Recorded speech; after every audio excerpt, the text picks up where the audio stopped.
Okay, hello everyone. Okay, my voice is audible, right? Yeah, you are audible, Shivam. Okay, nice. We have only 13 participants right now. Let's just wait for a few more minutes so that more people can get in, and then we will start. Okay. Yeah, let's Yeah, just wait sure. for 2 3 minutes more. Thanks, everyone.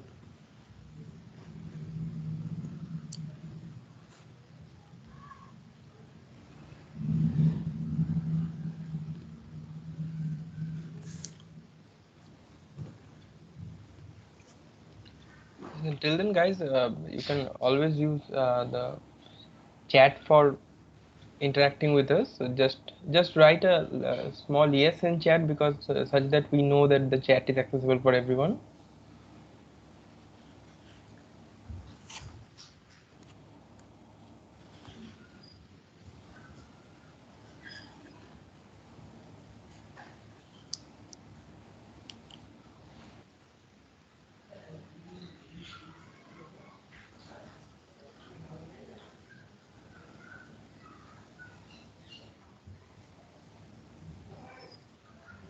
Okay.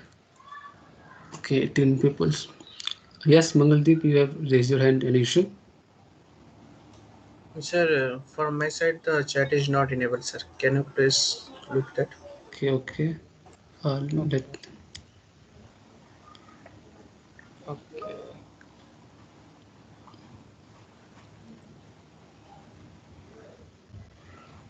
Okay, everyone else, please just confirm that you are accessible to chat. Like chat is accessible to you.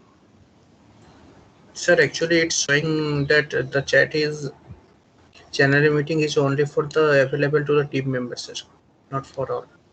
Okay. Okay. Okay. One second. I'm looking for that.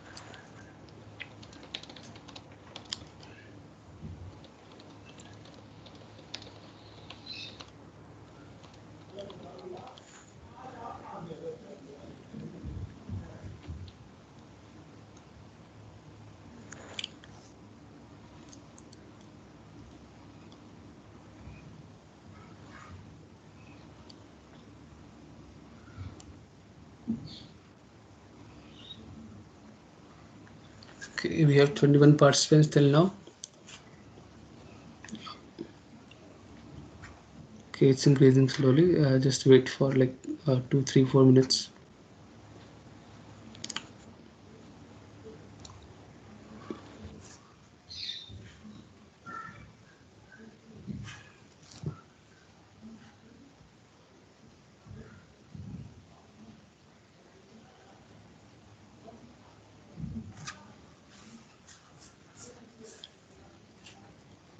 My screen is visible to everyone, right? Yes, Yeah, screen is it is. visible to everyone, but the chat is not accessible to everyone, I guess. One second. I'm Okay, looking for. look. One second. I'm looking for that. Okay, like if chat will be not accessible, then you can simply raise your hand as like Mangaldeep did, Yes. so So that we know. everyone is able to unmute their mic, right? Yeah, you can unmute or your mic, or you can like simply raise your hand as well. Yeah. Yeah. Okay. Okay. No Okay, problem. yeah, Vasu, you have. Okay, yeah, Vasu, you have raised your hand. Any issue? Sir, chat is not accessible. Yeah, that's like Sagnik is working on. If it will be available, you can like simply text your DMs or queries in the chat. Let like by chance, if not, it's not accessible, then you can simply raise your hand or like Yes, you simply can simply unmute. raise your hand if you have any kind of issues, and then it Yeah, can like will ask you Sag. to unmute. Yeah, yeah. Okay, Ankit, you can like unmute yourself if you have any query yet.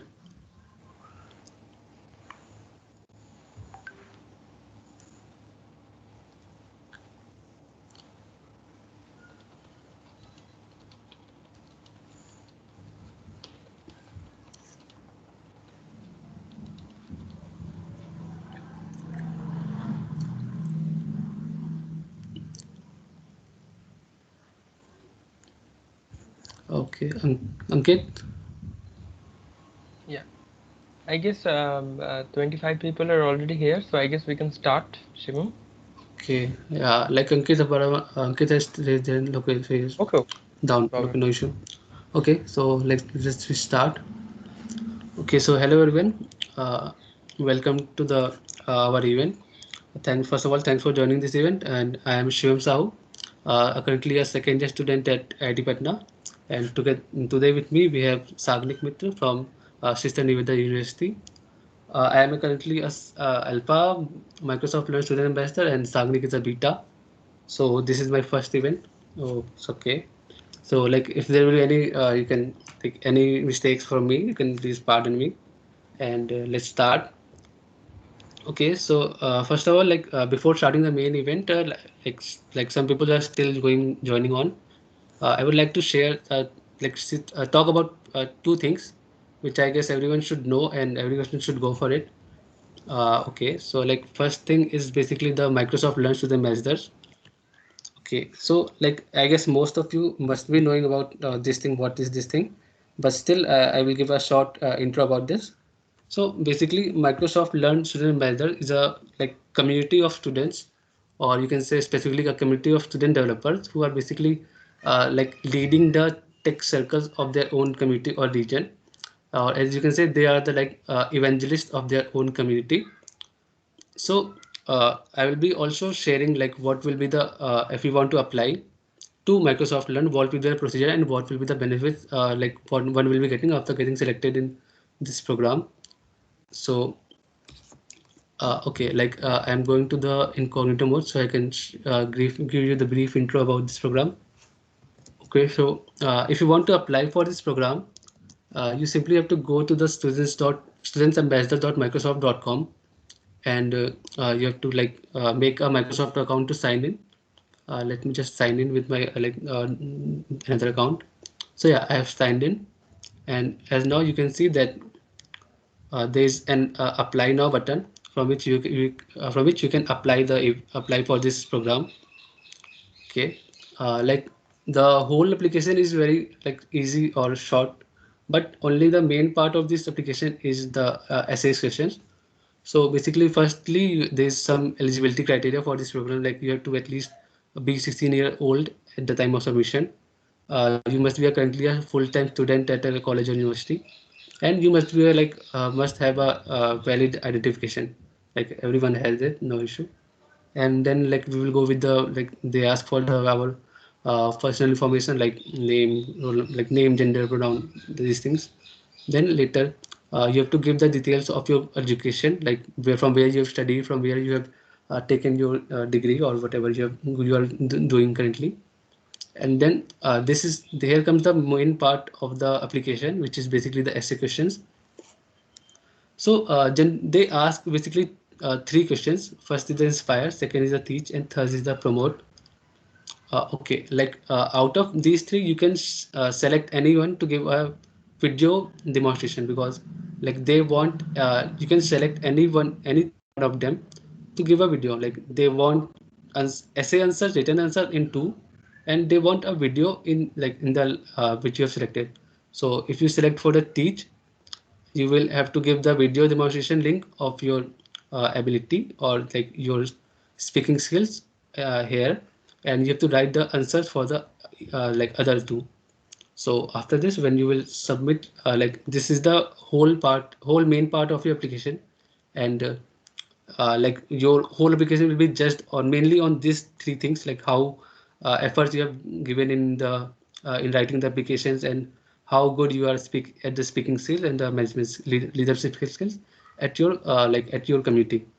So after that, uh, like uh, these are optional things. Like as you can see, they have already marked it yes, because if you don't have any of them, it's completely fine. But like if you have all these things, like it will be a plus point for you. For example, if you have written any technical blog in your language, you can provide a link. Like if you are a writer on medium.com, or if you written any blog, you can paste the link here. Or if you have any recorded any how-to videos like about technical something, not about some random stuff. So you can provide all those things like here, online your website link or GitHub repo link or LinkedIn profile. So yeah, you can go through this and like apply for this. And after this, basically you have to if you want to uh, like these things is optional, you can do it on your own. like you can select any criteria which interests you basically, and after this you can submit the application. So like applications are reviewed quarterly, like for in a year, they will review the application 4 times. So like if you apply right now, they will review the application in the month of August, I guess. So you will get the like if you will be selected or not, you will get receive the mail from Microsoft. Okay, so this is one of the things which I wanted to talk about. And like at any moment of at any point of time you have any doubt, you can simply unmute yourself, because like screen is micro screen is not visual to me. So, okay, so this one was the first thing, and like you must be knowing that. Okay, so like if you will be selected for the Microsoft Learn Ambassador program, firstly when you will be a new joinee to the program, you will be like simply a Microsoft Learn Student Ambassador. You will not be given any titles such as alpha, beta, or gold. You will be simply a student ambassadors. Okay, like or all the student investors get these benefits, like get student they get a Microsoft 365 subscription for free, and they also get the MS Learn credits to complete our Learn path. So after joining the program, and you have to complete a Learn path, and like when you will completing a Learn path, you will be promoted to Alpha. Okay, so like after completing completing a learned path, within a week you will receive your mail regarding that you have been promoted to alpha, and you will also receive these like these vouchers and these credits in your like in your email. So you can also get these benefits for alpha. Now after this you have to like let's just suppose a scenario like there is a person who has done nothing, then he joined the program. He had no knowledge, he had no prior technical knowledge. Okay, so basically what this program is said to is designed in a such a way that any person can join this program, no issue. And after that he basically develops some skills using the learn parts, which are like there are a number of learn parts available in the Microsoft Learn program, Learn app, Learn website. So you develop skills from there. After that, you like when you are confident enough to like share your knowledge with others, you host an event, and after hosting an event, uh, you are eligible to be promoted to beta. So after hosting an event and reporting into the Microsoft like program manager team, you will be promoted to beta, and now you will be getting your swag box, and you will be considered for student ambassador summit to come. Okay, after this, like if you conduct a lot of events and like are going to uh, basically if you will be conducting these many events, you will be promoted to finally to gold. Okay, so after this, this is the second thing which I want to talk about. This is the basically the student developer pack. Basically, it is provided by GitHub, and they provide a lot of stuff that we use in our daily life. For example, Canva, we get a Canva premium subscription from this pack. And after getting this GitHub developer pack, you will also be eligible to apply for the GitHub Student Campus Expert at your own college. Okay, so like when you will be applying, you will be applying, and then when your application will like when you will be accepted, you will get a uh, uh, mail like this, or you will we can say this, it will be the screen to you.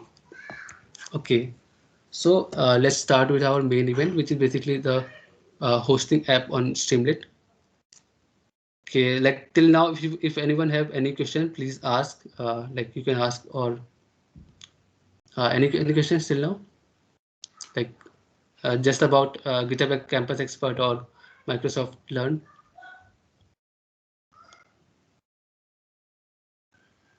Okay, like okay, so like I guess there is no question. I'm continuing with the application. I'm continuing with the event. Okay, so like this will be the event flow for the whole event. Firstly, we'll be talking about what is a Python web app, and then here comes the role of Streamlit. Like what is Streamlit, and what does the Streamlit does? How does the employment of Streamlit works? Like, and there like you must have gone through a little bit of maybe. So there are like other frameworks as well which you can use, but what is the advantage of Streamlit? Why should you use it? and then we will giving the hands-on demo of how to install Streamlit on your machine, and we will be running our first web app using Streamlit, and then finally we will be hosting our web app on the Streamlit share account. So like as you can see, this whole event is divided into two parts, you can say. First part, it will be conducted by me, and the second part will be conducted by Sagnik. Sagnik will be telling about the important features that Streamlit provides related to the data science and ML learning parts. So he will also be developing giving a walkthrough of developing a web app, which will be basically a basic ML model, and it will be also hosted on your setup Streamlit share as well. And lastly, we will have a Q&A session if you have any doubt or queries. Okay, so firstly, what is a Python web app? Yeah, I just wanted to add one thing. If you have any doubt at any moment, at any point of time, you can just unmute yourself and ask. Okay, like don't need to hesitate or wait for the end, because I guess chats are not working in this event. So you can simply unmute yourself. Okay. Or Sagni, can you please tell if someone has raised their hand? Yeah, sure. So okay. So first of all, what is a Python web app? Basically, Python web apps are the web application which basically uses Python code. And why Python web apps are different from the other web apps? Because their Python things are simply a little bit difficult to integrate with the other things, like other technologies, like include React or HTML, CSS. Those stuff are a little bit complicated to integrate with Python things.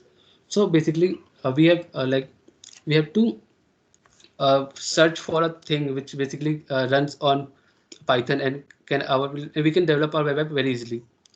So basically here we will be hosting our web on Streamlit, and it is a framework which will basically make our work very easier.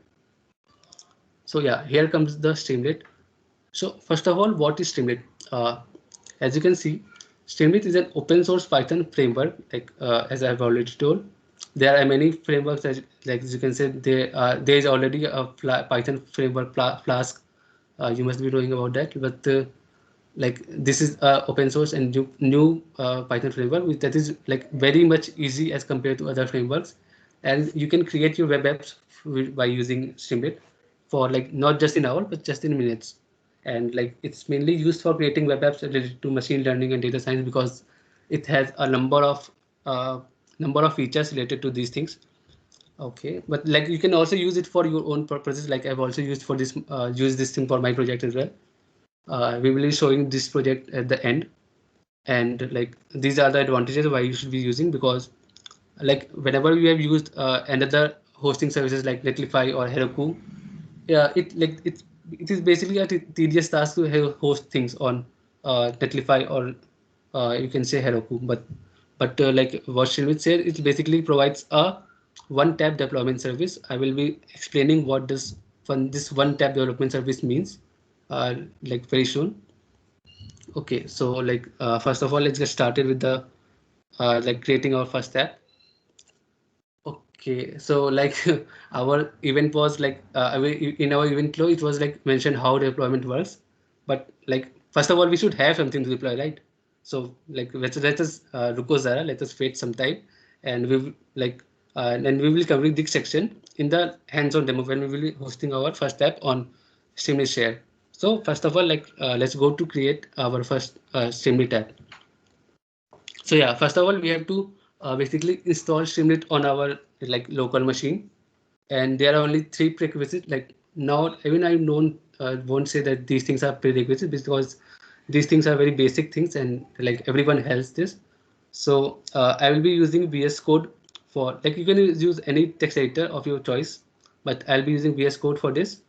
And your machine should be installed Python version of 3.6 or higher. And you should also be installed, if you install Python, PIP will be automatically installed on your system. Okay, so suppose if you don't have any if you don't having Python, I'll be showing how to install Python as well. So you can simply go to the you can simply type Python download, and it will come on the top of the Google search. from here you can download Python. As you can see, the latest version of Python is 3.9, 3.9.5. So you can click here and it will start downloading.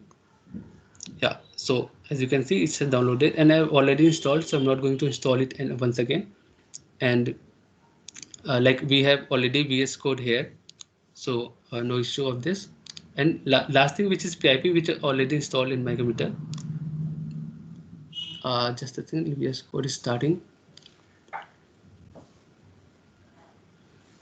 So yeah, all those three things when installed in the computer, then you can start with Streamlit. So okay, I'm opening my terminal to install Streamlit. First of all, we have to write this command in our Streamlit to install the Streamlit and its required libraries. So I'm opening the command prompt of my computer. Okay, like one thing you can check that whether Python is installed in your computer or not by typing Python -- version. So it says Python 3.5 9.5, which basically confirms that Python is installed in your computer. Okay, now we will be installing first thing, that is Python. It's basically Streamlit. So we can write pip install Streamlit. Yeah. So like I have already installed Streamlit in my PC, so they are like all the requirements are already satisfied. Okay, but like for the for you can install Streamlit, and then like to check whether the Streamlit is properly installed or not in your computer, you can write a query. Yeah, so like to check whether the Streamlit is installed in your you can write Streamlit hello. This is basically a demo app which is already created by Streamlit for you. So when you will be clicking on it, like you will be pressing enter. So yeah, this web app started on my local machine on my own, which basically demonstrate that Streamlit is working fine. And now we can we can start creating our own app for like our own first app. So yeah, and one more thing which I wanted to install with it, like okay, so like as you can see, the Streamlit web app is running on my local machine. So we have to open another terminal, like open another CMD. Okay, so another thing is which you need to install is pip install scikit-learn. So basically, it is a Python library which is basically used for the ML models.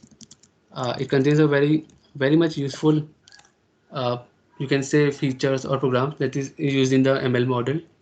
So yeah, pip install scikit-learn. Yeah, okay.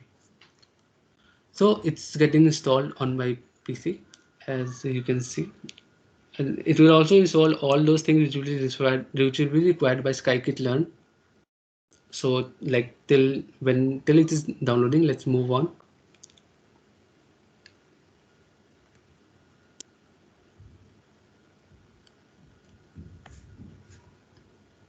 Okay, yeah. So we have done all the prerequisites. We have VS Code, we have Python, we have PIP, and we have done all these things. Like we have installed Streamlit. Our Streamlit application is working fine, and we have also installed the PIP scikit-learn application. Okay. So like here starts our main hands-on demo, like how to create your first app. So this is the web app which is running. So I'm closing it for now. And as you can see,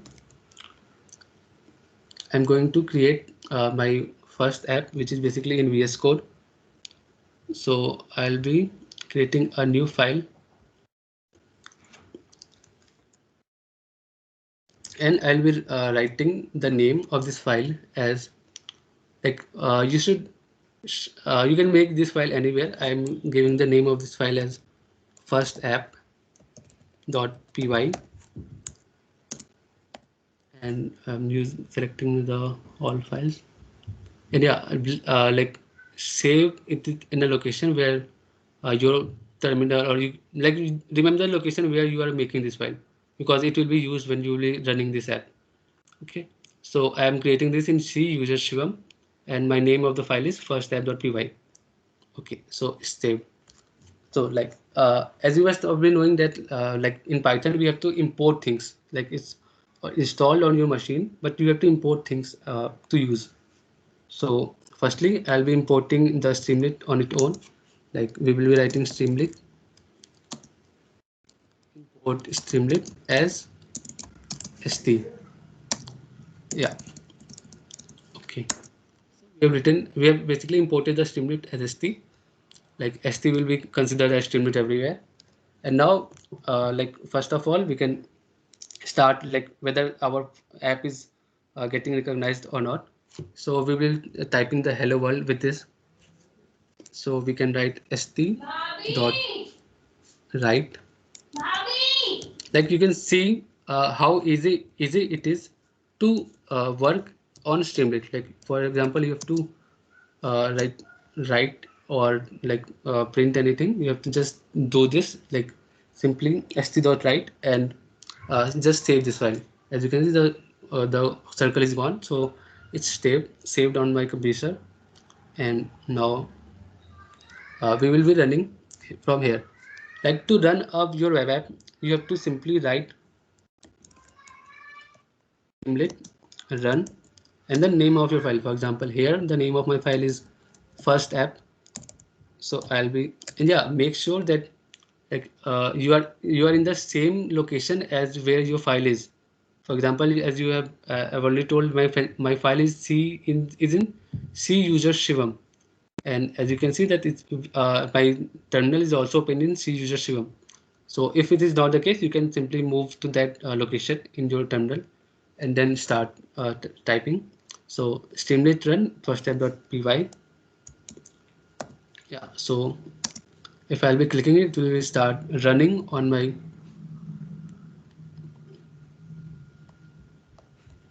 yeah. As you can see, our first app has uh, successfully run on our local machine. As you can see, localhost 8501, and yeah, whatever we have text we have written, it is simply written on our like on the our web app.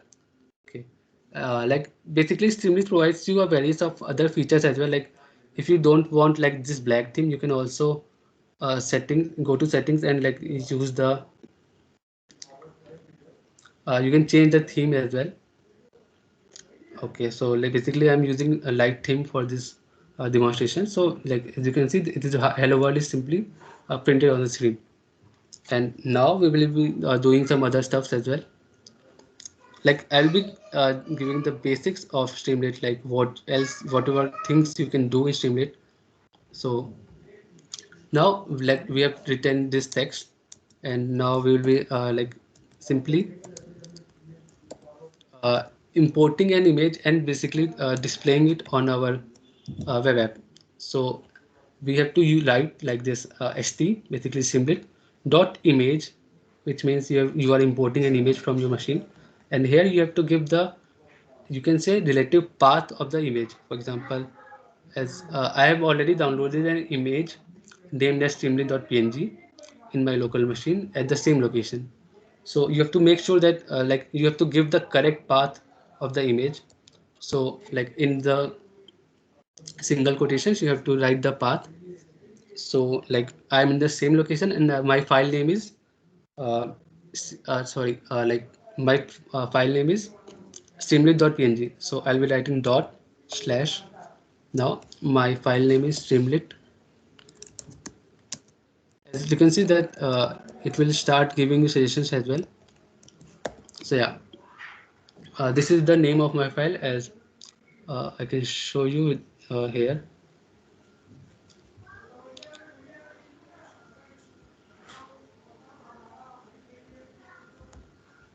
Like in C users Shivam. I've already downloaded an image which is basically named as streamlit.png. Okay, nice, it's correct. So we can move on. So yeah, we have to import image. We can use right like this, and now we will save this, and now we will basically simply go to our web app and reload it. As you can see, it's already being you mentioned that your source file has changed, so you can rerun or you can click on simply always rerun. So whenever you will change your source code, it will automatically rerun for you. So as you can see, we have imported the image of our as well. So let me change the theme once again. Like it's very, yeah, it's better now. Yeah, so you can see it's the writing method, and this is the way how you can uh, basically import an image. Not just like writing and importing image, you can also be making very big things like just by 2 or 1 lines of code. So like if you want a radio like a selection box, you can simply write st dot select box. Yeah, so you can simply write select box. It will basically made a select box already for you, and then you have to give some parameters here. Like firstly, you will give a parameter that what text to display. Like for example, I'm giving the text as select because it is a select box, and after that you have give an, you can say, an array of options, like what options you want from the, like what are the options of the select box. So like you can see, let's 1, 2 and 3. Yeah, so it's basically meaning stemlet dot select box. It's will create a select box for you, and this will be the writing text there, and these are the options which you will be like selecting from these. So after this, I have saved my file and let's run it. As you can see, it has already created a select box for us. This is the selectors which I've given, and now you can see that we have all the options available to us, 1, 2, 3. Okay, yeah, this is the way you can like create a select box. Another powerful thing of Streamlit is like you can just add one word and it will simply convert the whole select box for you. Okay, now not this, not here, but in the st dot, if you will be writing dot sidebar dot select box. So yeah, now I'm going to save this file. Now you will still have your select box, but in a very completely different way. Yeah, as you can see,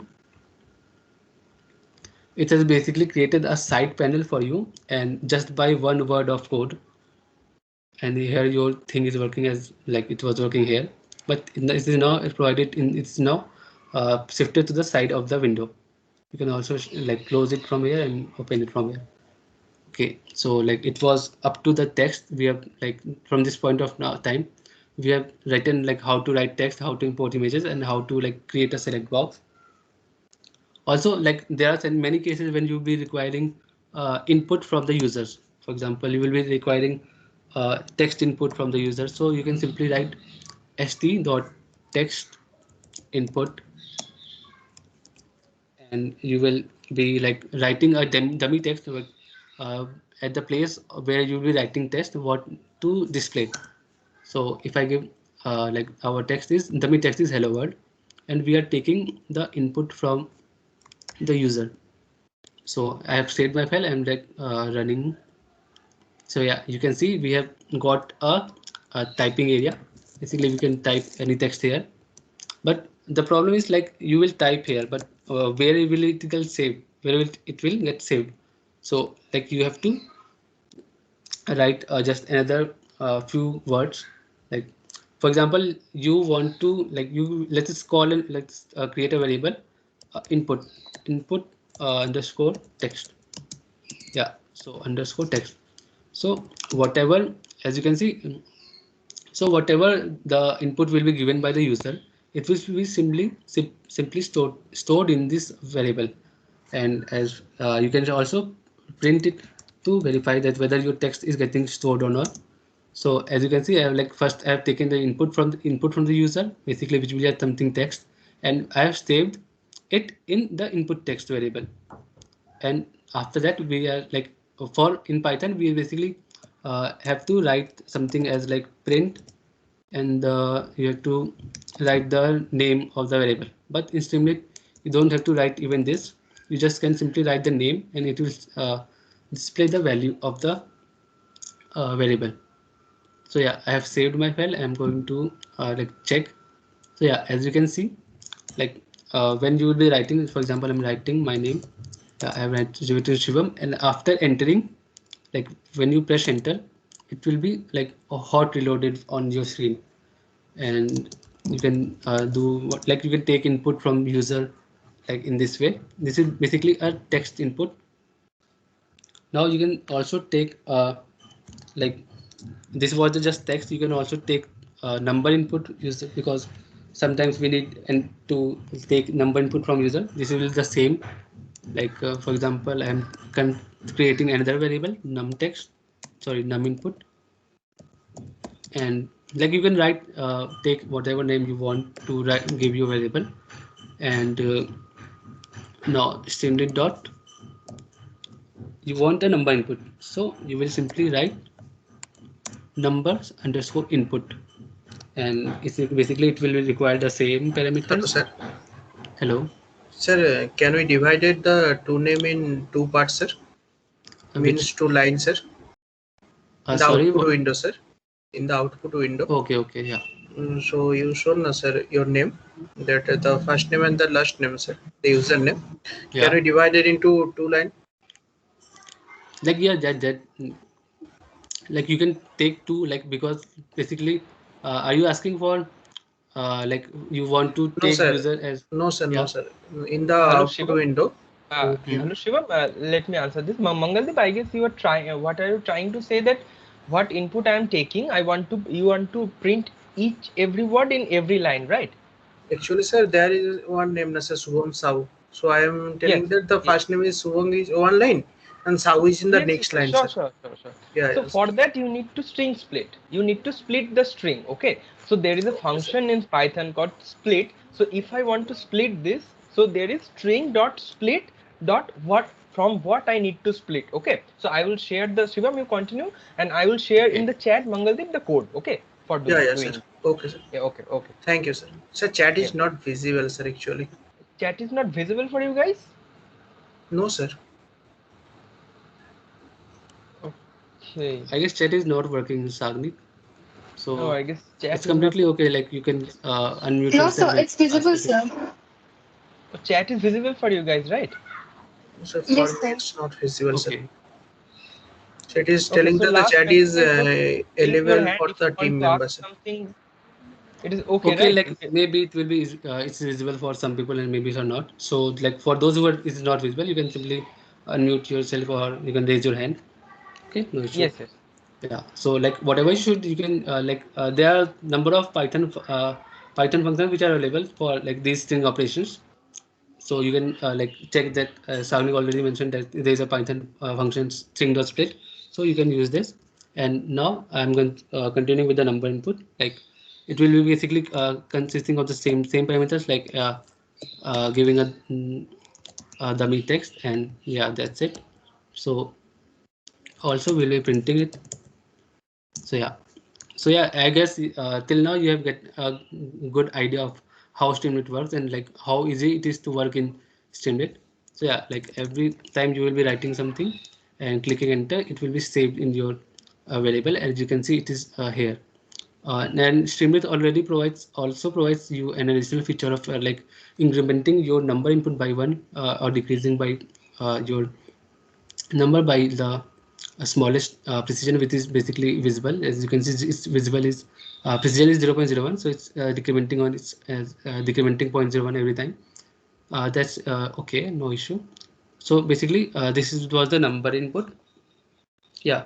Now sometimes you need to create like you want some files to upload from your computer, and basically it like seems a very difficult task, because how you will create something that takes permission from your computer and upload a file for you. But Streamlit basically solves this problem as well, because in Streamlit there is a method available which is basically st.fileuploader. So by this you can upload a file of your computer, and it also requires just a dummy set. If you leave it blank, that's completely fine, it's no issue. But like just I'm giving dummy text like file upload. Okay, so yeah, file upload. So as you can see, only a single line of Streamlit code, and it's now working correctly for you. Let me show you. Yeah. So basically it has already mentioned, and basically it's already created a whole file uploader thing for you. As you can see, you can click on browse files. It will simply open the your computer to upload files. And as you can see, we can upload image, or but we can upload any type of document, but like only limit is 200 MB per file. So yeah, this was the thing. And similarly, you can also take the like file in some input, like whatever file you will upload will get stored in this name file. Okay, let me just correct it. Yeah, so these things are okay. Okay, so this was up to file upload, because sometimes you need for also like I will be demonstrating some one or two more things about Streamlit. Like for example, you sometimes need a button to perform some operations. Like for example, like I'll be giving you a short demo. For example, like we have created number input 1. Yeah, and we are taking we are taking another input from the user. So basically we'll be creating a very short calculator for ourselves. So yeah, we can display the number input 2. As you can see, this like first we are taking a number from first number, second number, and we are displaying it. And now we are creating a button. So st dot button, simply, yeah, whatever you need you can just simply type, and but make sure that it's available in the same way. So as also know, like you can also provide a dummy text on the button itself, like as you can see, click here. So it will create a button for you, like st dot button here, and click here. So yeah. Oh, okay, sorry. Like there is an issue, like it's not an issue, but there must be like different parameters you have to give to like to the functions. Like for example, if you are giving the same dummy text here and same to here, it may raise an error, as you have seen right now. So I have changed the dummy text, as you can see, enter number 1, enter number 2. We are storing it the num input 1, num input 2, and we have created a button. So yeah, so here is the button which we have like just generated from Streamlit.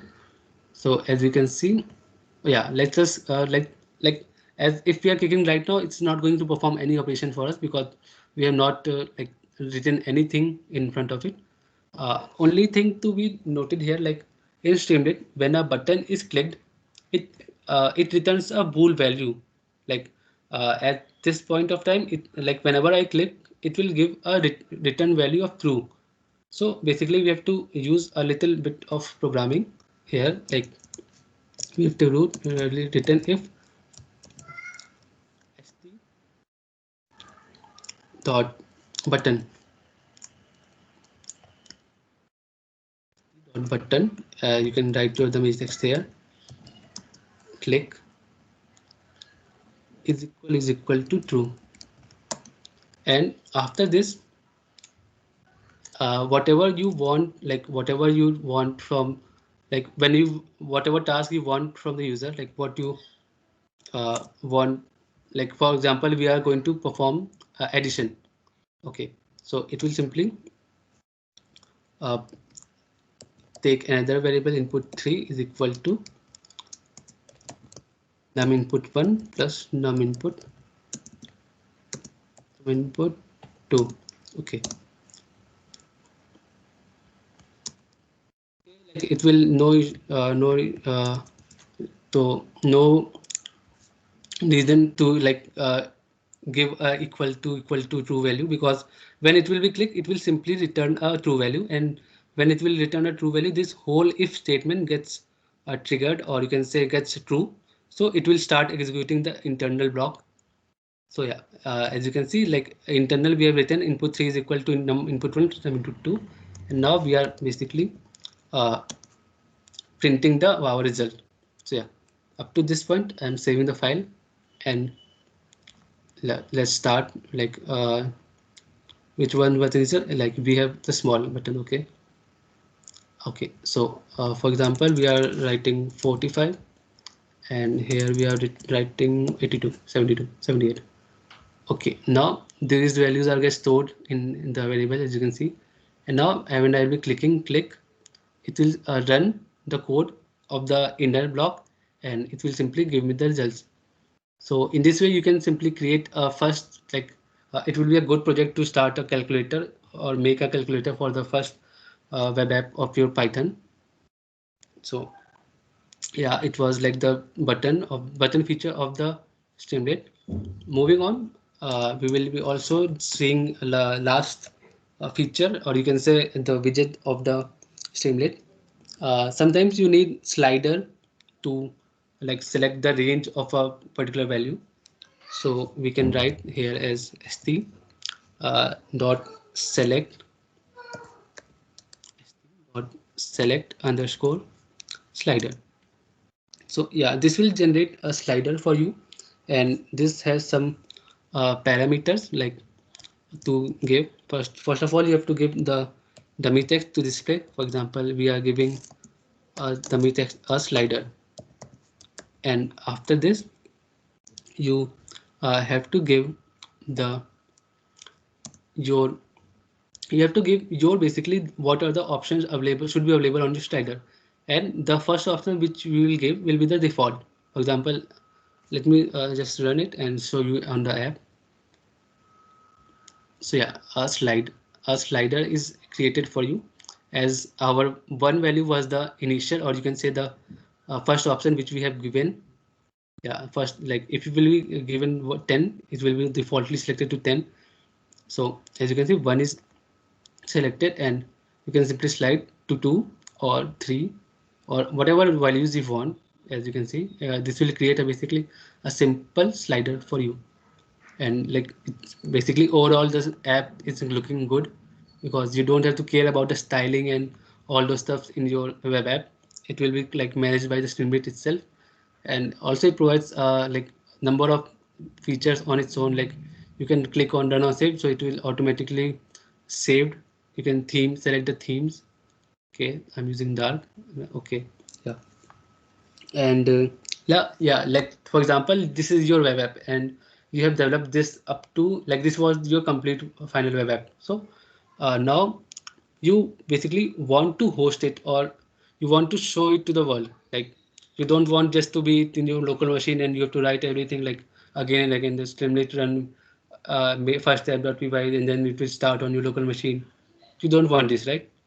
So basically what we does, Streamlit provides a feature, or you can say another, it has a server hosting application, which is Streamlit Share. So what you have to do is here, basically we have to go on this website, streamlit.io/sharing sign up. There will be a sign up form, and we have to uh, fill up this form. After signing up, we will receive a invite link on the registered email. Like I'll be giving a demo of this as well. And then we will upload our web app on the GitHub. We will sign in the Streamlit, and yeah, there will be, as I have mentioned in the previous slides, that it provides a one-tap deployment service, not like Netlify or Heroku. It provides a one tap. So you will see like it's exactly one tap. So yeah, let us go and deploy our first app. So yeah, okay. I'm searching. So not this one. Like okay, I'm opening this incognito window. Yeah, you have to search Streamlit Share, or you can simply go to that website which I have mentioned. Okay, let me take it from there.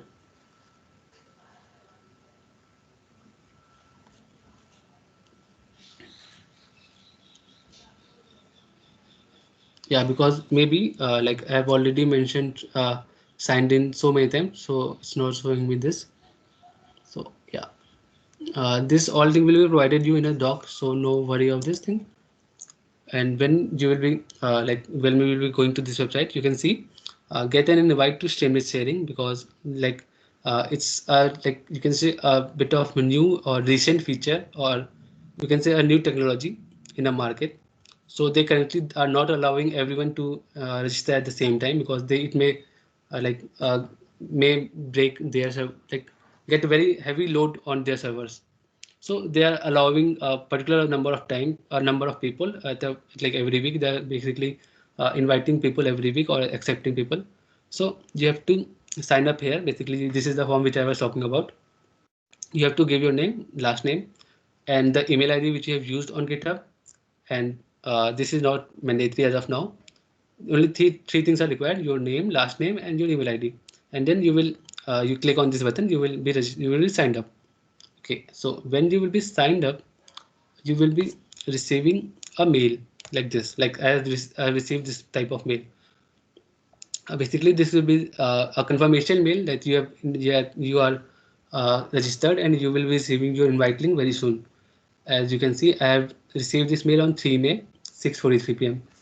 And after like waiting for 1 or 2 days, you will receive another link which will be consisting of these things. Like it will be saying that your Streamlit invite is here. You can now uh, share your app. As you can see, like I have waited for 1 day, and on 4th of May I received this mail. So yeah, now like you will be having this, and now I will be showing. Uh, Let us show how to develop.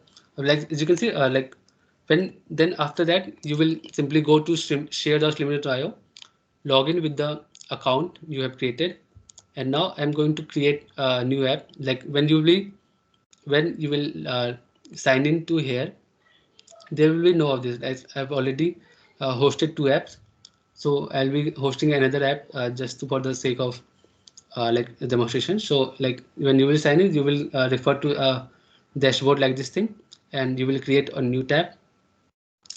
As we have mentioned that this is the best feature, as I can say, of Streamlit, that it just gets automatically connects to your GitHub repository, and it basically you can see as I have connected my Streamlit share account with my GitHub account. So it is all fetching all the possible GitHub repos I have on my project. I have on my GitHub account. So like I have all so this is the repo, and our like first of all, let me show how my GitHub repo looks like. Okay, yeah, as you can see, this is the repo I was talking about, and we have 4 files: hello calculator, hello world, markdown, and requirements.txt. Yeah, this file you need to generate by you can say there is a Python library uh, which will basically generate you the requirements file. As I can let me know tell you guys, uh, the name of the uh, file is piprex. So basically you have to install piprex on your computer, and it will generate the requirements.txt file for you. You can refer to Stack Overflow, or like to get how to how to generate a requirements.txt file. As of now, we are continuing with the deploying the app. So yeah, as I've selected this as my repository. My branch is, you can see there's only one branch, main. So I'll be selecting my branch as main, and which file I wanted to like host. So I am hosting calculator.py. So yeah, just to confirm the name, calculator.py. Yeah, it's correct.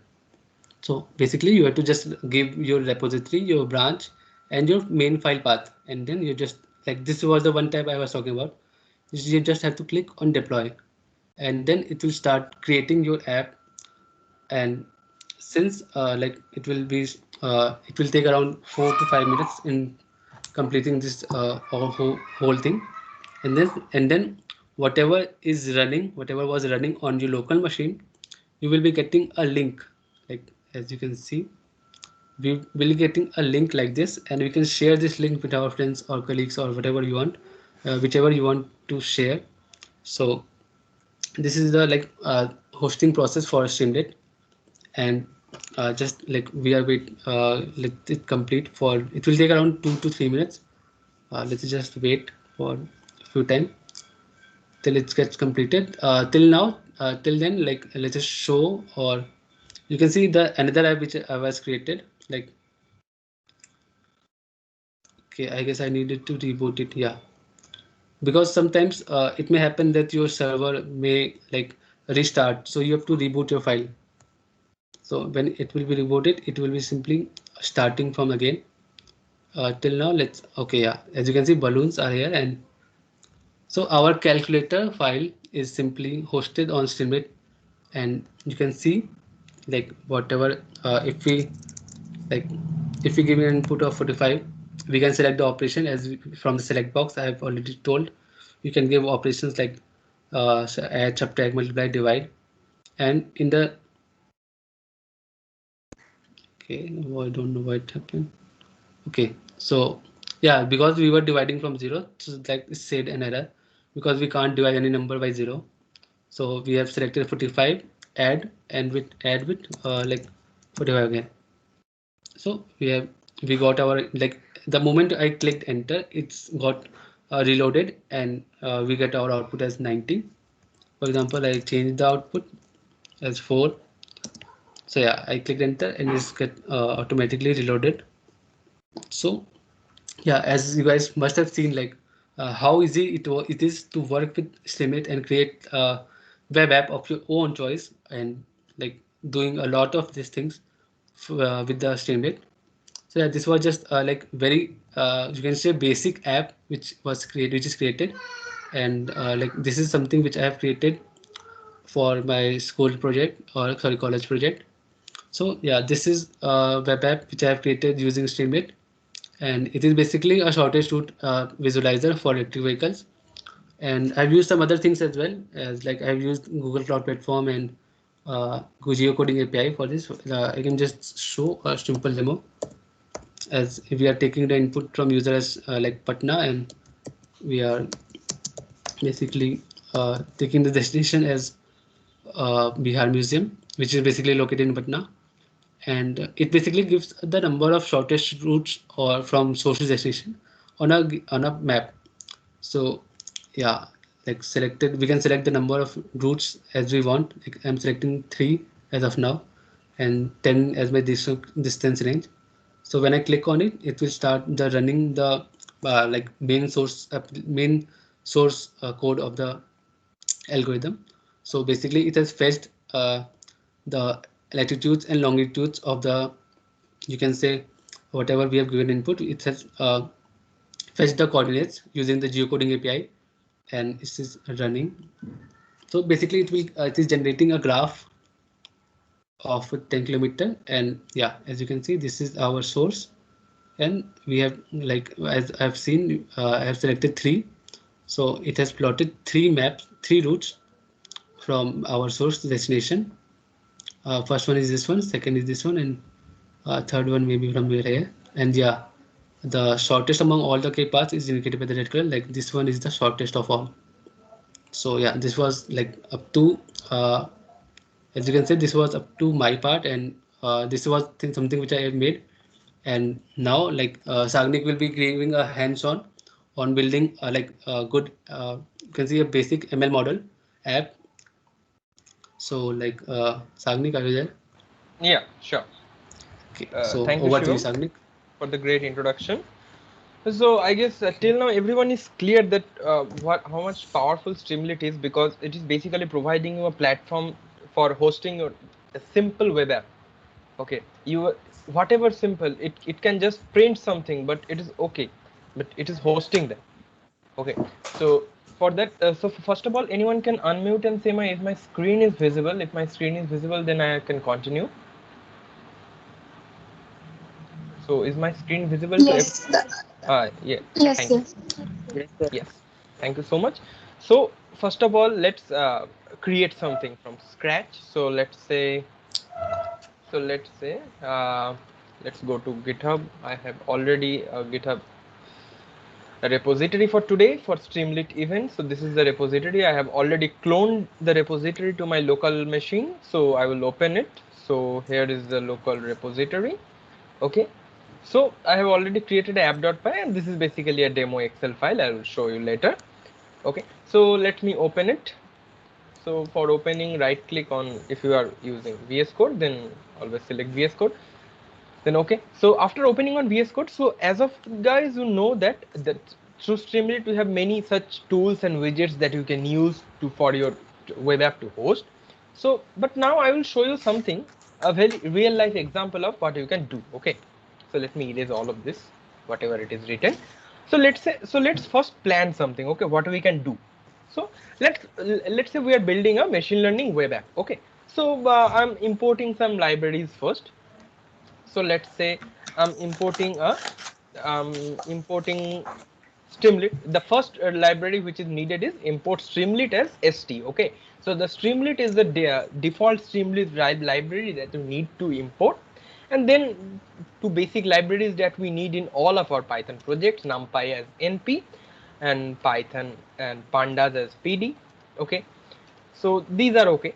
And now import sklearn, because sklearn is the scikit-learn, so it will be used for basically train test split. I will not make the project too much complex. I will make it simple. Okay, so now let's say import matplotlib. So all the source code that Shivam wrote and all the source code that I wrote will all be uploaded to the GitHub repository, and all the links in the mentioned in today's session and all the things that were talked in today's session will be kept in a Google Doc, and it will be turned into a PDF and will be sent to you via mail. I have talked with the Microsoft team already. It is not our fault. Basically, they have rolled out an update for Microsoft Teams where any outside people cannot access the Microsoft Teams chat. It is already reported to them. They are working on it. But for that issue, you cannot write today in the chat, or I don't know if many of you can see the chat, but some of you cannot see the chat. So please pardon us for that. Some technical glitches don't have any of our powers. So let's start the project. So let's say we give a header. Okay, so one thing that that is most beautiful about Streamlit is Streamlit support Markdown. Okay, you know GitHub README, right? GitHub README is basically, so let's say if I want to show you, so okay, so this is basically a GitHub README. Okay, readme.md. md means Markdown. So in README, so one hash means it is a header 1, 2 hash means it is a header 2. Okay, so let's say Shagnik. Okay, so let's write Shagnik in different header styles. Okay, so why I'm showing this, because Streamlit also follows this. Streamlit also follows the Markdown process. Okay, so to follow Markdown, we first have to know what Markdown does. Okay, so let's say I'm giving 5 here, and I'm giving 1 2 3 4 6 here. I am giving a 4 here. Let's say and 3 and a 2. So the matter decreases, it will change. Okay, see Shagnik. So the font will decrease. The same thing happens with Streamlit too. The Streamlit does the same thing. So for doing that, you know docstring, right? In Python we have a docstring. So everywhere we are commenting something. Okay, so let's say I'm commenting with docstring. So this docstring is basically in C. In C what we write? We write this, right? In C we write this for commenting. But in Python we write docstring for long commenting. Okay, so let's say I'm writing that the below portion shows how the Markdown process and the docstring works in Streamlit, right? Always when you write code, please write comment, because it increases your code readability. It increases optimization for the other developer to read you. Okay, so let's say I'm writing the docstring. Okay, so I've created the docstring. So whatever I will write between this, it will be shown in the screen. Okay, so let's say I'm giving, this is my first Streamlit project. Okay, and let's write something else. Let's say my name is Shagnik Mitra. Yes, so let's just save this and test this if it is working or not. So you already know, if someone don't know, that for running a Streamlit file, already Shivam told you that you need to write Streamlit run, and my file's name is app.py, so I will write app.py. Once you run, there will be two output. One is your local URL and one is the network URL. The local URL is basically what is hosted in the local machine, the local host. And if you want to know the particular network URL, the network URL is 192.168.2. Then rest of all, okay. So I can simply click on this HTTP localhost and I will be redirected to the localhost, okay. So let me go to the localhost. So till the localhost loads, one thing that you need to know, that Streamlit basically works on local machine, but the main power of Streamlit comes when you host it to the Streamlit platform that Shivam just told you, okay. So this is basically, this is nothing else. So I just, okay. So the below portion shows how the markdown process and the docstring works, okay. So now you will tell me that why this was written down, because this was a comment. But what I told you, that Streamlit follows the markdown process, right? So it is to comment in a Streamlit file, you need to follow the basic this, okay. So to comment this, okay. So what in Python what we do, so this was basically for, so for Python we write this. So to commenting in Python we can write this, okay. So for Streamlit it follows markdown, so you can simply print something by writing this, okay. So we are done with it. So now create something, okay. So now let's define a getter function and setter function. So what getter and setter function does, getter function is basically for getting something from the user, and setter function is basically for showing the user, okay. So let's say you know that there are many data sets, okay. So there are some sklearn scikit-learn libraries that I'm now going to input. So let's say sklearn dot for k. So let's say we are only seeing k nearest neighbors, okay. So sklearn dot neighbors import k, one second, import, let's say k neighbors classified is the library name, if I am not wrong. Yes, k neighbors classified is the library name. And also like we need to do the strength test split for machine learning basically. So from sklearn dot basically the name is model selection. So from sklearn dot model selection we will import the train. If you don't know machine learning, no problem. So you can simply follow the initial stage and build something center split, okay. So what I can do is, so as this event is basically hosting a machine learning web app, so I have to show something related to machine learning. So let's say I want to know the data set name and the classifier name, okay. So what happens is, in sklearn basically, in sklearn there are some default classifiers, okay. So for that, applying the default classifiers, I have to import the sklearn, I have to import the datasets library, okay.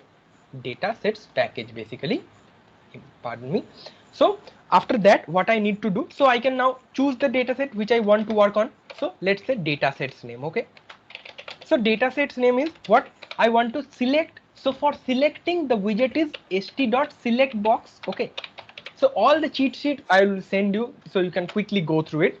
So let's say I have to write what I want to select. So let's say, so this format. So what is this format? So if you don't write this is okay, but this is for a demo option, okay. So choose your data set, okay. So choose your data set, and let's say I'm giving the option. So there are basically 3 default data sets in sklearn: iris, breast cancer, and wine data set, okay. So I will write those, no worry in that, okay. So I'm basically given a select box for the iris, breast cancer, and wine data set. So let's shorten the screen, it will be better for you to visualize side by side. Visualize side by side. So one second, let me set my VS Code. So is it understandable? All right, up till this point, what I am doing. If there is any problem, please raise your hand in the chat. Shivam is in the chat. Raise your hand. Shivam is in the call, and also you can unmute yourself and ask any question that you have or any problem you are facing. Okay.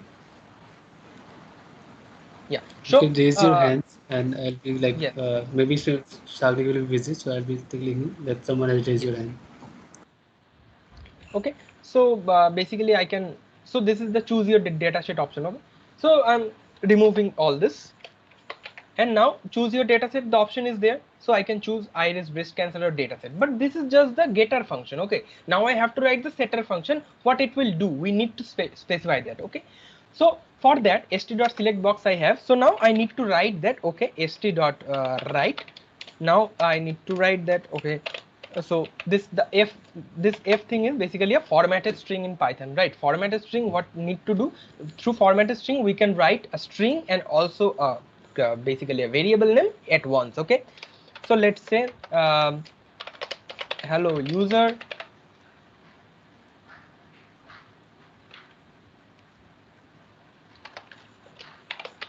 hello user, you chose, you chose. So now for you, obviously you guys know the basics of Python, I guess. So we have to write the curly braces for applying a dataset name. So now we can write the dataset name and we can save this, and hello users, you chose iris. Okay, so I have to give a space to follow the markdown process. Hello user, you chose iris. Okay, so now there are four processes basically, that you can write four type of input, right? So st.write is there, st.success is there. Okay, st.success is basically this type. st.warning is there, and also this is the info, right? So st.info is also there. Okay, so this is basically info, so we can write st.info here, no problem. So after doing this, so what we need to do, so we need to have our, so we are doing with knn. Okay, so let's comment it out that knn is our today's consideration. Okay, so I'm writing all this because you will be going through this file right after the event, so it will be easy for you to understand. So now let's define a function get dataset. Okay, so the get dataset function basically tracks which dataset you chose, and after that it basically maps you to that particular dataset. So get dataset, so get dataset, it is basically the dataset name. Okay, so dataset name is the parameter. So if, so I need to write if or else. Okay, basically, so if dataset, if basically dataset name equal to let's say iris, then I can write, let's say data equal to, so data is a variable where I need to load the iris dataset. So basically the function name is datasets dot load iris. Okay, so there are three functions, you can see load Boston, load breast cancer, load diabetes digits. So I want to write the load iris. Okay, so obviously for to everyone who are following this, if any point you are facing any problem or you are getting FOMO, fear of missing out, so please ask in the ask unmuting, because it will help us lot for everyone to navigate. If you have any problem, anyone else might have the problem. Okay, so till then is everything okay? So what I did here, is everything okay till this? Anyone can unmute and say if everything is okay up till this.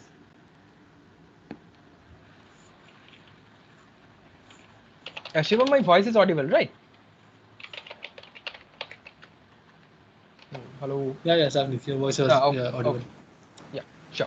So iris is there, and also there is the breast cancer is there. So I have loaded three data sets, right? So basically data equal to data sets dot load,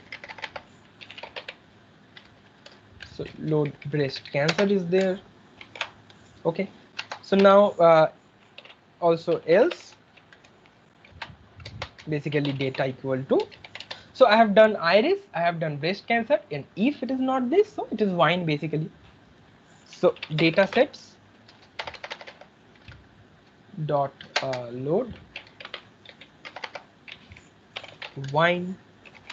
Okay, so now what is our x and y? So our x is the data and y is the target. Okay, so think it as a linked list. X is our data is there and our target is there. Okay, so x is basically our data. So data is so we considering as an object. Okay, the object has two properties. So data dot data, x is our data dot data. Okay, and y is our data dot, sorry, and y is our data dot target. Okay, you need to understand this, that we are considering this as an object. So considering this example, we are writing this. So what we are returning from this function, x and y, because we have saved the data and also we have saved the target. Okay, so after this, so x y equal to get data set. So we are calling the function now. So data set name, yes. So I have called the get data set. Sorry, I guess there is a problem. Data set name was the function. Data sets name, sorry. Data sets name is the function. Data sets name is the name of the, yes. So this thing was data sets. So there was an error. Okay. So I have get the data set. So let's say ast dot write. So let's work on the data set. Okay. So let's say shape of the data set. So it is basically x dot shape. Okay, and let's say how many classes are there, right? So st dot write number of classes, right? And number of classes is what basically? So length of, so y basically, right? So y is our target. We need to calculate the length of y, but we need to calculate the unique classes, right? So for unique, the function is np dot unique. Okay,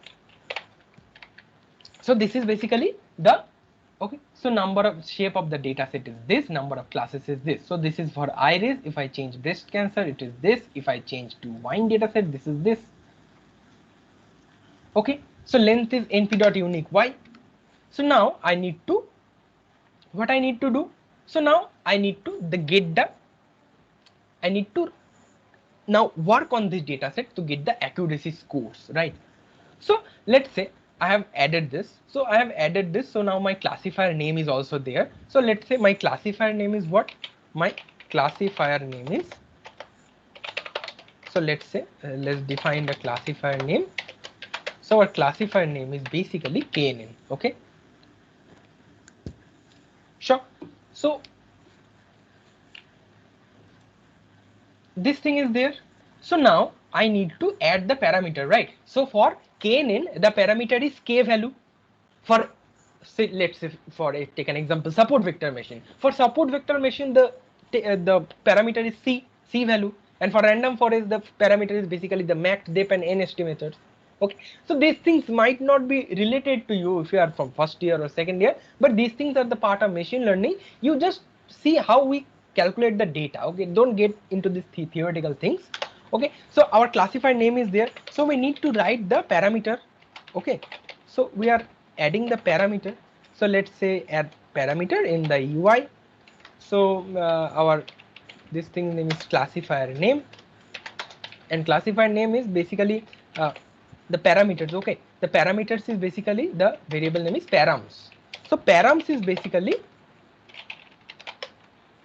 you are calling the dictionary of the params. Okay, so if so our classifier name is basically KNN. So our k value is basically st dot sidebar dot, what Shivam already showed you is a slider. Okay, slider k. Now after that there are two parameters, the lowest value and the highest value. So let's say 1 and 20. Okay, so let's check if everything is working or not. Okay, so let's call the functions. Let's params equal to add parameter UI. So classifier name. Okay, so the parameter slider is working.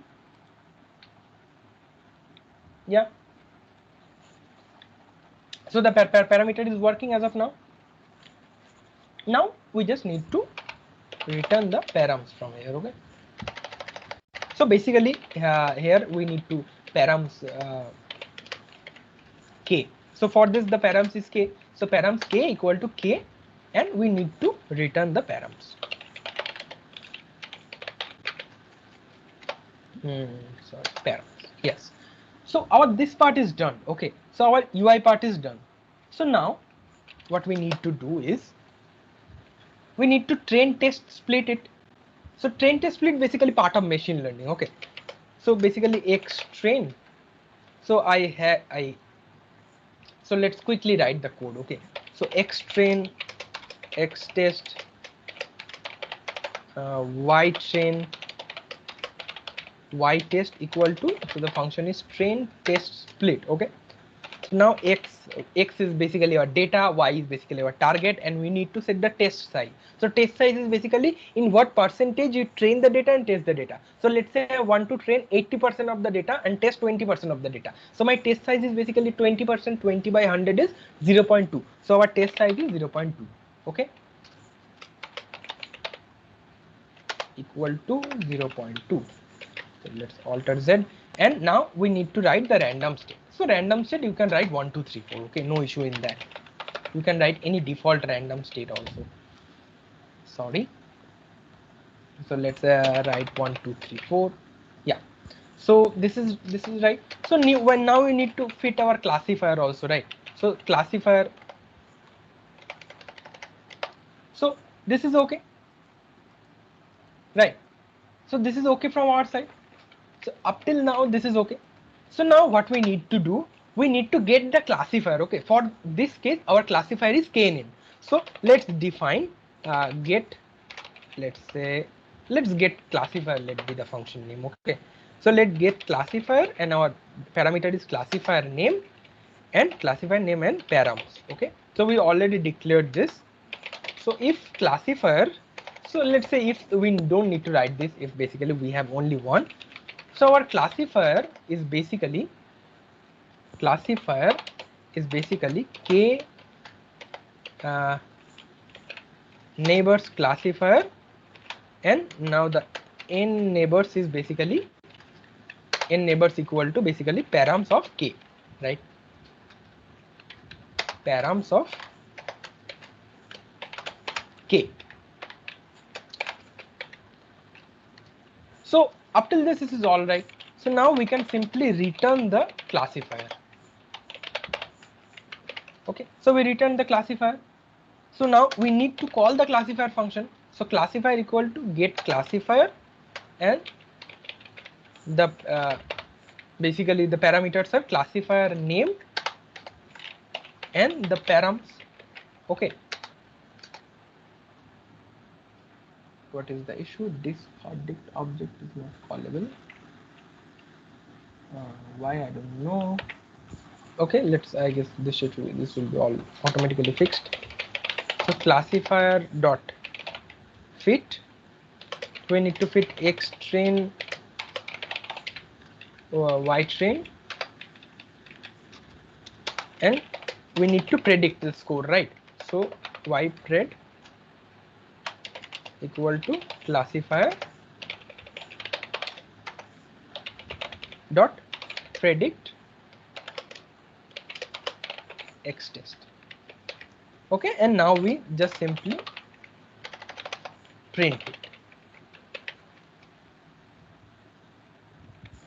Okay, so we can simply print it. So now our model is okay, model is working.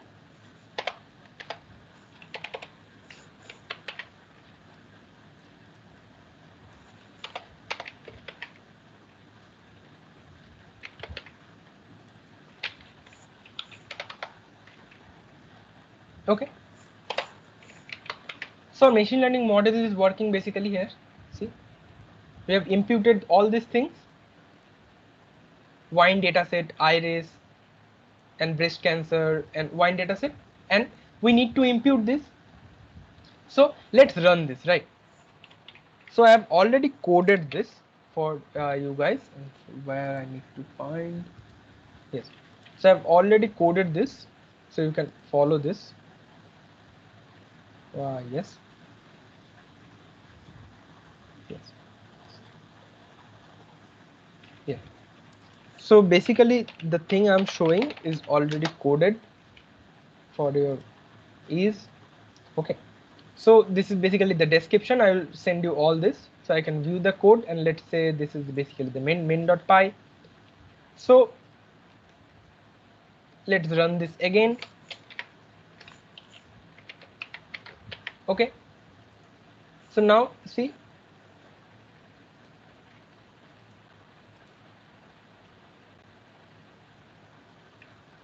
it is working, right? So name of the dataset is iris. So we are choosing the dataset from here. In case is sidebar, and if you don't want to write sidebar, you can write this. So what I did here was, in the last, you can go through the code. I can just projected. Okay, so projected and simply plotted a scatter plot. So I don't need to get into all this, but let's go to some interesting subs that we can do with Streamlit. Okay, Shivam, we have time, right? Yeah, we have around half an hour. Yeah, sure. So let's say app2.py. Okay, so now get to some interesting stuff. So in Streamlit, one thing we can do is, so basically, so let's say this thing, you can basically add filter to your photos, right? You can add basically filter to your photo. So let's say first import Streamlit as st. Okay, one second. Yes. So import Streamlit as st. So import numpy as np. So let's say import pandas as pd. I don't know whether I need these or not. So now what I need to do, so what I can do is basically, I can create a, like, basically an image framing software. Okay, so it will be great. I can create a image framing software. So what I can do is, so what we need to do, so we need to upload an image. Okay, so we basically need to upload an image, and after we upload the image, so we basically need to add a cover. Okay, so let's say we need to have our image file first. So let's say, so st.write our image filter app. Okay, so now we need to have our image file. So let's have our image file. So our image file is, Shivam already told you that st.fileuploader is the method to upload our files. So in our files, so let's say we want to say the user upload your image. Okay, and we can define types also. Okay, so for defining type, basically type equal to, and then we can write, say, let's say I want to accept jpg, and I want to jpg, and also some pictures are, I guess, jpeg, and some pictures are also png. Okay, so okay, so now if my image file is not null, right? So if my image file is null, I will do nothing. But if someone uploads something, so if image file is not none, okay, so we need to resize the picture. So let's say 600 by 600, right? So size equal to let's say 600 comma 600. So for that, one thing I forgot to tell you, that for that we need to add a library that is basically called Pillow. Okay, so basically we can write from pil import image. So we only want the image. So from Pillow, basically, so Pillow is basically the PIL library. Okay, so we had this. So what we did, we wrote that we took the image upload from our user. So let's see if it is working or not. So let's stop this hosting and run our app2.py hosting. Okay, so let's connect our app2.py.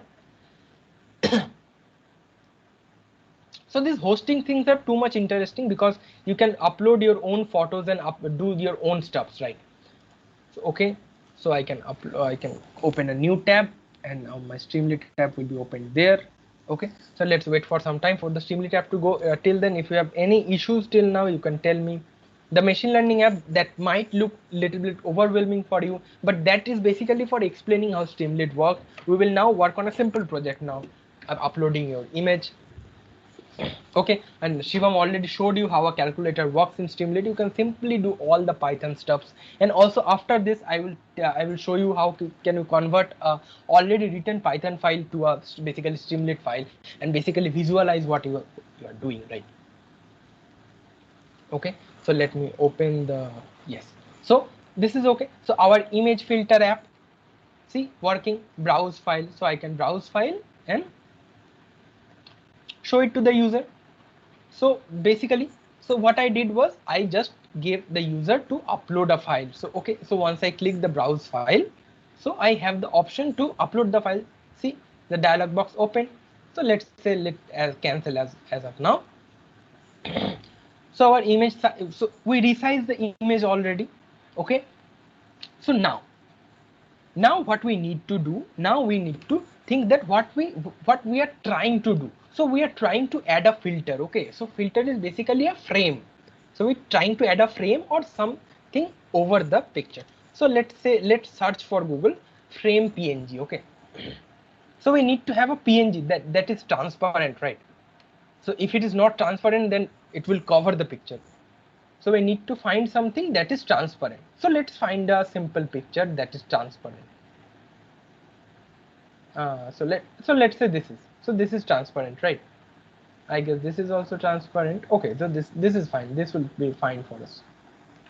Okay, so we can simply right click on this and save this image and save this image as our frame.png.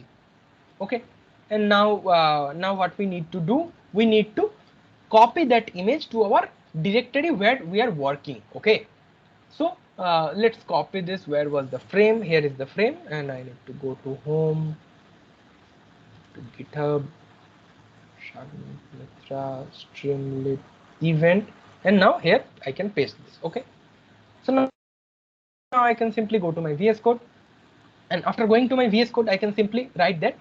Okay, that I have to open that image that I just uploaded. So img equal to basically image. Image is what? Capital I, image. So image is basically a package for a function for pillow. Okay, image.open.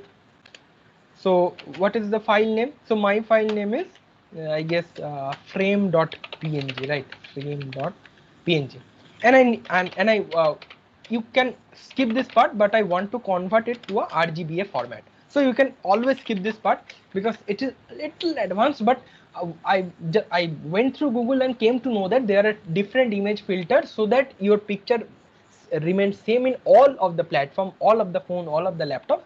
You should do this. Okay, so let's also resize this image because we need to fit all the image in the same place. So img dot resize. So basically img dot resize. So we need to resize in the size basically. So we define the size, and there we need to add a parameter image dot anti-alias. Okay, so anti-alias basically, what is anti-alias? Anti-alias basically the structure of the image, the size of the image, it will be shrink. Okay, it will be shrink to the particular size. Okay, so there is also an option for opening, right? Opening like your own type of like drag to reposition, but these things are hard to do and hard to implement. So we are using the simple stuff. Okay, so we need to, so let's say basically our own picture. Okay, so our picture. So our picture is basically, we have to open the image file. What is image file? Image file is basically the file that just got uploaded. Okay, so image file. So we have what we did until now. So we just basically added a comment on the top, our image filter app. After that, we uploaded the file. After that, we defined the size 600 by 600. After that, we opened a frame that we just uploaded in our directory. Here is the frame.png file. After that, we resized that picture and added the parameter image.anti-alias so that the picture shrinks. Okay, and after that, we added our picture. Okay, So we added our image.open, the added picture, the image file which was uploaded previously. And what we need to do, we also need to do the same thing with our picture also. So our picture, basically our picture equal to our picture dot resize. The same thing I need to do again, our picture dot resize. Resize what? So size comma image dot anti-alias. Sorry, the comma was not there. Image dot anti-alias. Okay, this thing is right. So now I need to paste. I need to paste. So card dot paste. So the image I'm pasting is basically, the image name is img. Okay, so but from where? From 0 0. So 0 0 means top left. From top left I'm pasting the file. Okay, so 0 comma 0, and I'm pasting the img file. Okay, so basically this is our picture. Our picture is our pictures. On the top of our picture, the img file, the frame file is getting pasted. Okay, so this is done. So now just we need to do our picture dot save, and now let's give a name. Let's say our framed picture dot png, and let's say format. What is the format? We need to specify the format. The format is basically png, right? And we need to show also. So Shivam told you that this is basically ht.image. So ht.image, our what is this? Our picture, I guess. Yeah. So let's see if it is working or not. Okay.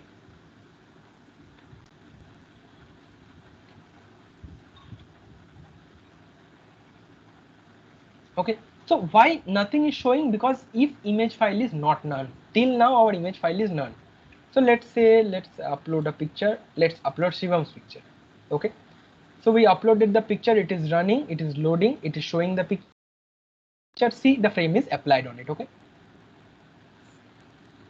Clear. So what we did is basically we downloaded a frame from Google. We basically pasted that frame into our picture, and we can also save it. Okay, we can save it. And also this thing got saved in your direct repository. Okay, see our frame picture.png. okay, this directly got saved to your local repository. So okay, so these are some beautiful things that you can do with Python. Okay, so now let's search for something. Okay, so now this part is right, this part is done. Now I want to show you how you can convert any kind of Python script to a Streamlit script. Okay, so let's say Python. So let's write Python code for. So let's say prime number. Any kind of Python code. Okay. So Python program to check prime number. Right. So why I am doing this? Why I need to convert a script? Because I can convert the script, so I can show it to any of my friends, right? I can paste it anywhere. That okay, I did this through Streamlit. Okay, so let's paste it, right? So app.py, let's add another file. So let's test.py. Okay, so test.py, let's paste this. Okay, so I am converting a random Python script to a Streamlit script. Okay, so this thing might be tricky. So import Streamlit as st. Okay, so now what they did, they added a number to check if his number is prime or not. So they did this. So instead of print, if we write st.write, and if in this case of print, if we write st.write, our Streamlit script is done. Just done. Our Streamlit script is. It was this much. So you need to replace the libraries just to work on Streamlit on some different code that you are already worked on. So we don't need to rewrite all the code that you have worked on. You need to simply give some tips and tweaks to your code. Okay. So let's let our code run. And till then everyone, I guess if you have any problem understanding any of the things that I told, you can simply unmute and directly ask me, or Shivam is also there you can also ask him. Yeah. Yeah. Okay. Yeah. So Anyone have any So let question? me- You can ask now. Like, yes. So if anyone has any kind of question, you can ask now. So this was basically introduction session on Streamlit. We don't make it to basically a total deep down on a Streamlit project like this. So let's say this is a Streamlit project. Okay. So this is basically a Streamlit project. But if we go to code this will be it will be too much very for long. a video. Yeah. Yes. Okay. So we skip this. But basically through Streamlit, so see, let me show you a project. Okay. So this was basically anyone use part of a Google Cloud Facilitator program this year? Anyone in the chat? Okay, I guess no one is. Yes, Oh, Yeah. I have Yeah. tried. okay. So you guys see your quick labs. So from which university you are registered? Batu University. Okay. So basically so I've created the quick labs progress for the Google Cloud Data Facilitator, and also that Akshit I sent to Akshit. So many of the universities use this. So I just built this with Streamlit only. Okay. So see what it does. So okay, so this is basically for our host system university, and for other universities I made this. Okay, you can choose your host name. Okay, so let's say you can generate your profile badge, right? So let's say I'm writing the admin. Okay, so admin is basically for testing purpose. So see, I can embed a video on Streamlit, I can write instruction on Streamlit, and let's say, so what I just told you is the image pasting format. So simply for that I have also created a milestone badge creator. Okay, so let's say I'm uploading some picture. So let's say go to downloads, and let's say I'm uploading this picture. Okay, so I'm uploading this picture, and once I upload this picture, so my milestone is 4. Okay, so for different milestone there are different kind of badges. For milestone 4 there is milestone, the fourth milestone, it will be written ultimate milestone. Okay, so it is written ultimate milestone. And let's say one of my friends who is on second milestone, let's say Shubham Trivedi 89 gmail.com. So he's on second milestone, so it will be automatically converted to second milestone. Okay, so I need to upload the picture.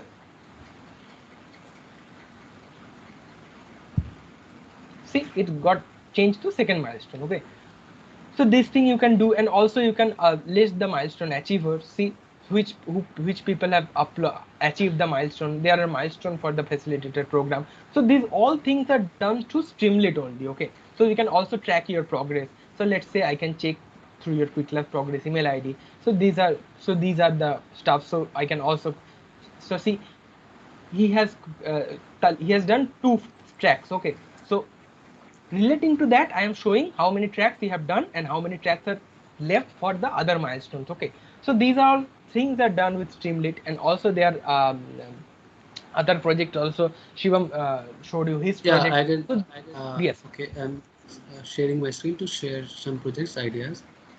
Yeah. yes. Okay. Screen visual, So right? I'm stopping the sharing of screen. Yes. Okay. My screen visual, So right? 1 second. I guess. So I guess I have to stop my screen share first. Yes, your screen is visible now. Okay. Good. So yeah, this is the official site of Streamlit. You can go to this ones, and basically you will go through, like you can see for you can see for getting an image uploaded you have to write this much code.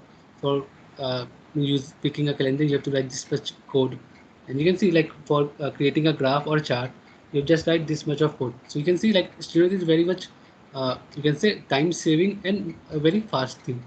And also if you have developed something you can share it on the gallery of Streamlit. Like as you can see here you can get some ideas of developing apps. Someone has created the New York City, you were adding same data, you can go to app simply, will open, and people have developed so many apps and they are hosted on Streamlit. And it is the you can say the gallery of the Streamlit apps. One important app for you guys can be this app. Basically, it is a Streamlit cheat sheet, and it consists of the important, you can say, features or widgets which Streamlit provide. So you can go through all these ones, and you can use all these things in your own projects. Like this was what's used in our, and simply you can use audio and video as well, like Sagnik has used in his project. So yeah, this is the very like important thing you can go through once, and yeah, this is so yeah, this was like these are the projects you can go through, and like you can create your own very soon, like very fastly using Streamlit.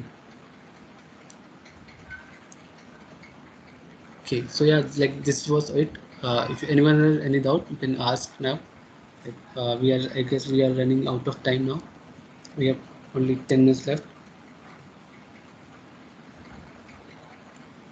Hello.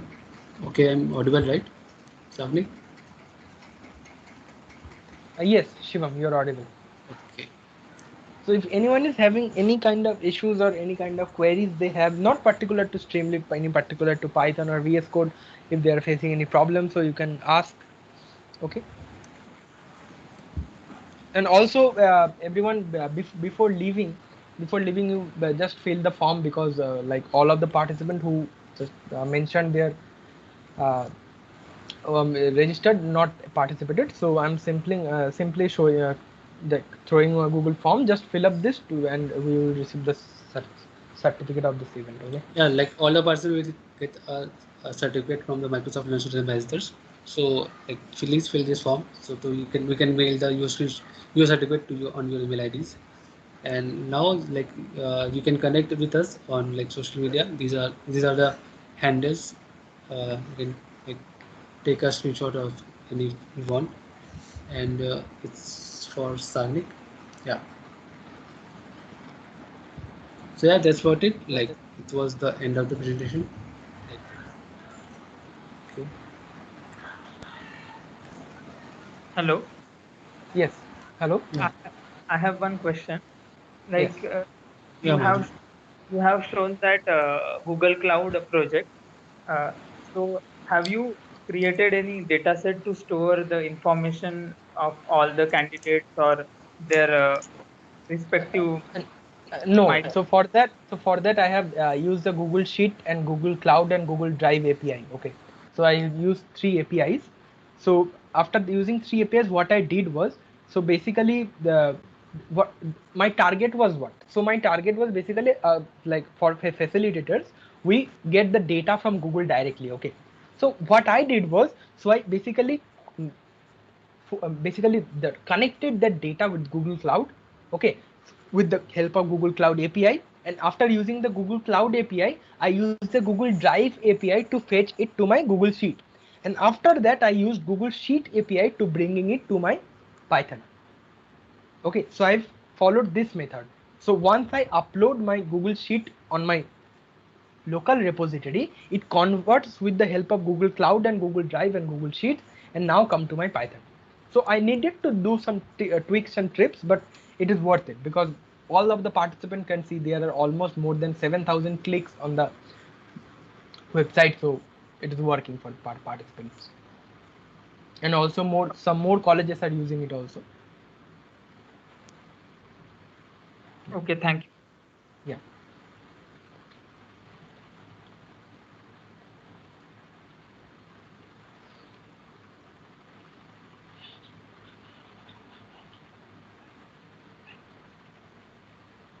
Okay, so I have Okay. shared Any other so I've questions? shared a Google form in the group.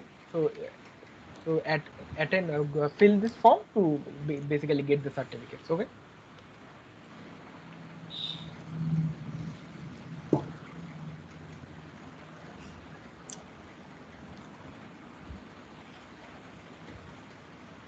Yeah. So guys, you are okay to leave.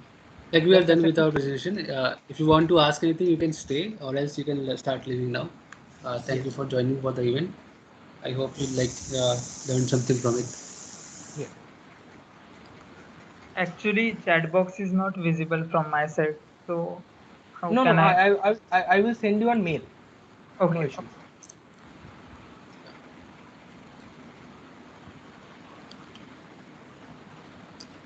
Okay, so people are leaving, but some people are staying. So if Yes. you have So any question, you can ask still. yes, any kind of questions.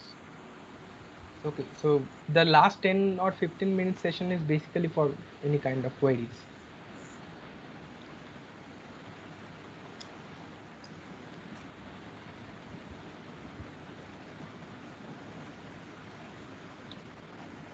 Hello. Hello? Huh. Actually, I don't get Google link on my email. Yes. You will receive it on What? your mail. Yes. So you Huh? will receive it on your mail. The Google Form link you will receive on your mail. No. I don't get mail in any mail. Been You Last don't 10 got. minutes, I don't get any mail. Okay, you can share your Uh, email ID right now. can you share your email ID? Yes, but there is no chat option. Then How you I can can? just say like just describe. So just say out your mail ID once. Gaurav.mfp80 Gaurav dot. mfp80. You are on the WhatsApp group, Gaurav. Yes. I'm in WhatsApp Yes. group. Yeah, you Yes. can So DM like. in the WhatsApp group, see I'm in. I Me and Shivam both are admins. So just message us personally. Okay, I will message personally. Thank you. Yeah.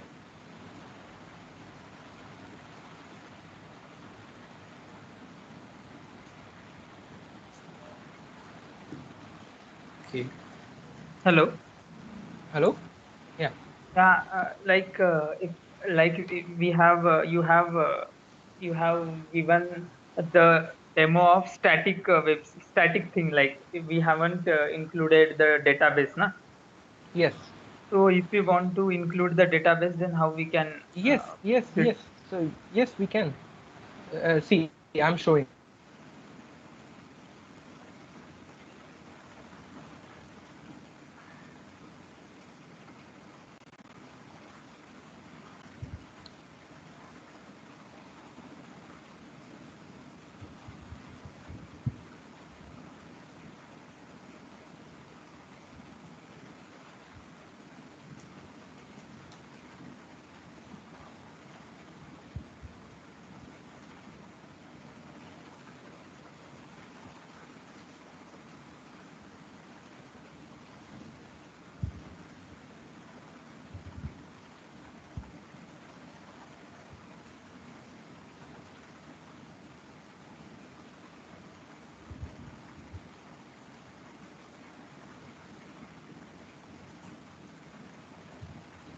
Sagnik, are you presenting something?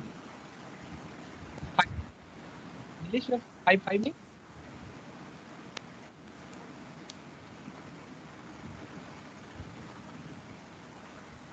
Shivam, I'm audible. Yeah, you're audible. Hello, Shivam. Hello. Yeah, you're audible. Yeah. Okay. Nilesh, you are here. Yeah, yeah, Okay, I guess Nilesh was asking some yeah, question. Yeah. So see, for database, so there are many things you can implement, right? So for Python, you also have Firebase, but Firebase is a bit tricky, right? You know that Firebase you have to implement JS and then add to your code. So for that, so in Streamlit, what you can do is you can use your Google Sheet as a database. Okay, so I'm showing you an example. So this is a project I have worked on. 1 second. Uh, yeah.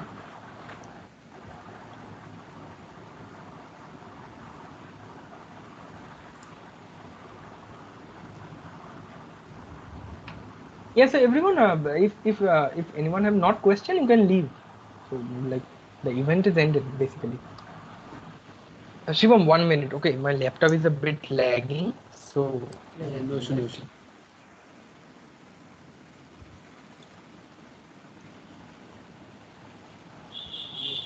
yeah.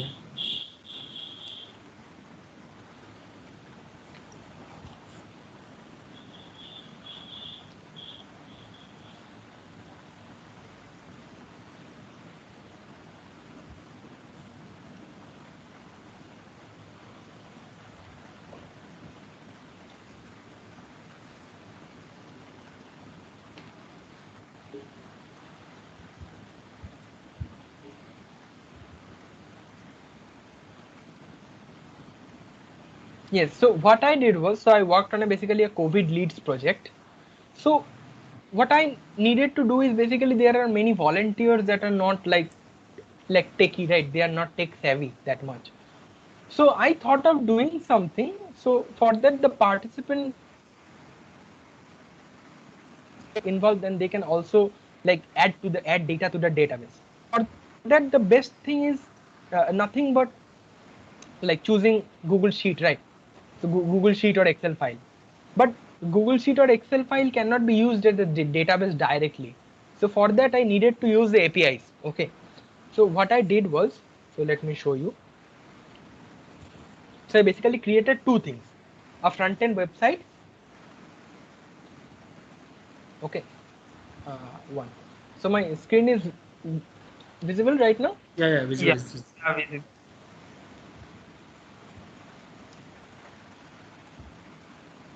So I'm stopping the screen recording, right? I'm stopping the recording. Okay, Shivam.